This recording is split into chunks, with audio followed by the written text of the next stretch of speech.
All right, let's get right into it. If you look at a map, right there in the center of Asia, there's a nation that has completely captured the world's imagination for centuries.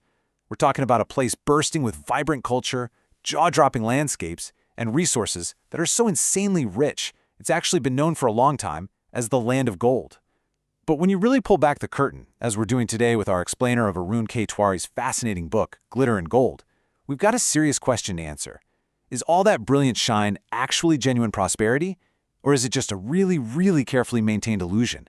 Today, we're unpacking Myanmar's complex reality and its massive global ambitions. Okay, let's dive into this because this is where the story gets incredibly fascinating.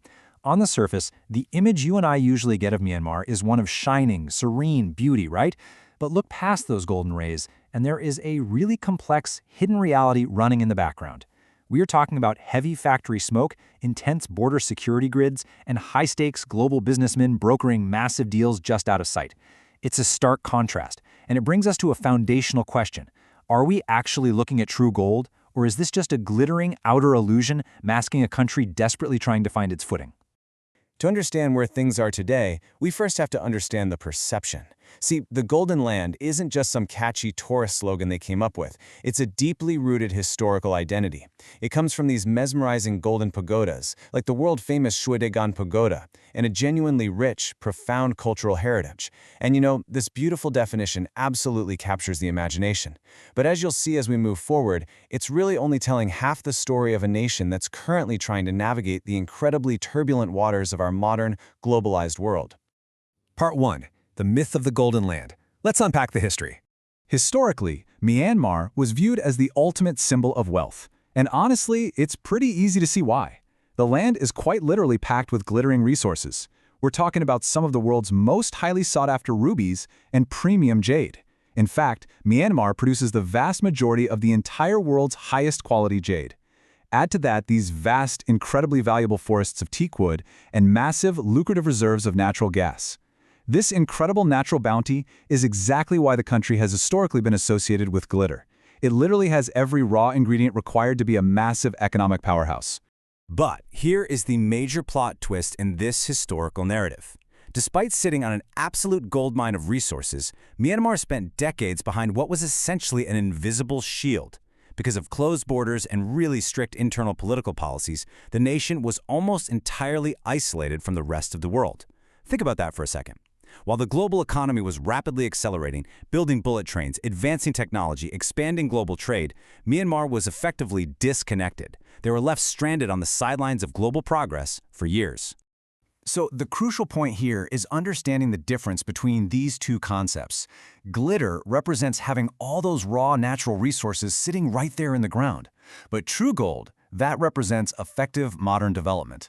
It really begs the question, is just having the resources enough if a country lacks the infrastructure, the connections, and the modern systems to properly use them? The answer, as those decades of isolation clearly proved, is no. The glitter doesn't just automatically translate into gold. Part 2. Positioning in a globalized world. Welcome to a new era. Myanmar's biggest asset today isn't actually what's in the ground. It's exactly where that ground is located. It is the ultimate geopolitical hotspot. Just look at how it perfectly bridges the massive gap between India, China, and the rest of Southeast Asia. In a globalized world that is just heavily dependent on trade routes and logistics, this geography is an absolute magnet for the attention of global superpowers. It's prime real estate, plain and simple. And because of that prime location, we are seeing a massive, high-stakes battle for influence. As Arun K. Tiwari outlines in the book, the neighboring giants are definitely not sitting idle. On one side, you have China aggressively building infrastructure and trade routes through its Belt and Road Initiative, aiming to connect straight through to the sea. And on the other side, India is actively pushing its Act East policy, seeking to strengthen its own regional connectivity and economic ties. Both of these powers are investing heavily, actively competing to secure their interests in this vital junction. But with all these international highways, pipelines, and massive corporate deals flooding in, we really have to pause and ask what is probably the most critical question in the book. Who actually benefits from this globalization? Are these multi-billion-dollar international investments actually trickling down to help the local citizens of Myanmar? Or are they just padding the pockets of massive international businesses and a select few at the very top? It's a really delicate balancing act between rapid development and protecting local rights. Part 3. The 3 core challenges. These are the internal roadblocks. Let's move to and see how this builds. Because these internal roadblocks act like stuck gears, totally grinding the country's progress to a halt. The book outlines 3 primary issues. First, intense political instability.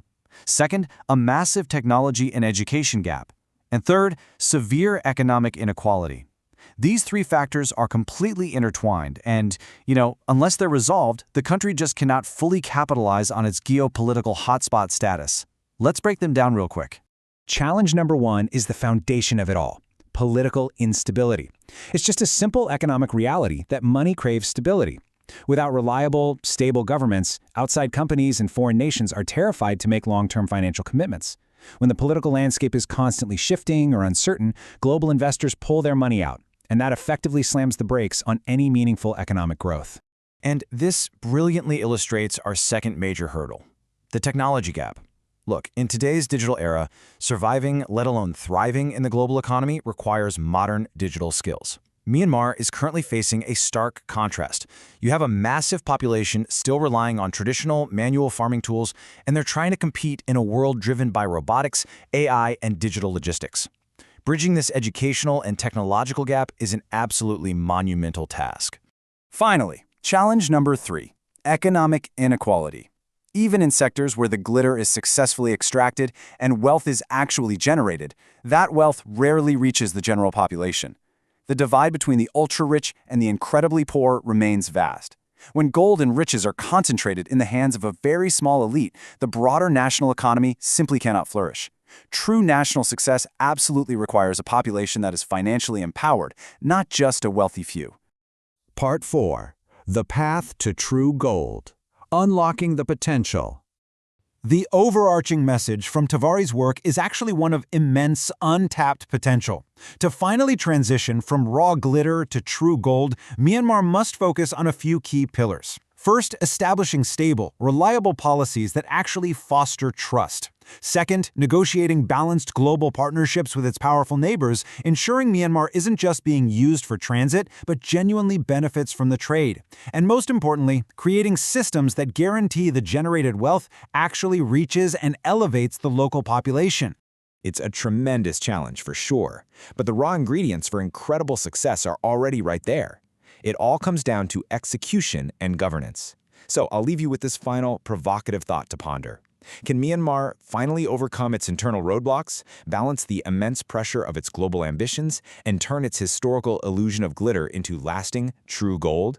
Thank you for joining me for this explainer today. If you want to understand the shifting dynamics of Asia, keep a very close eye on Myanmar.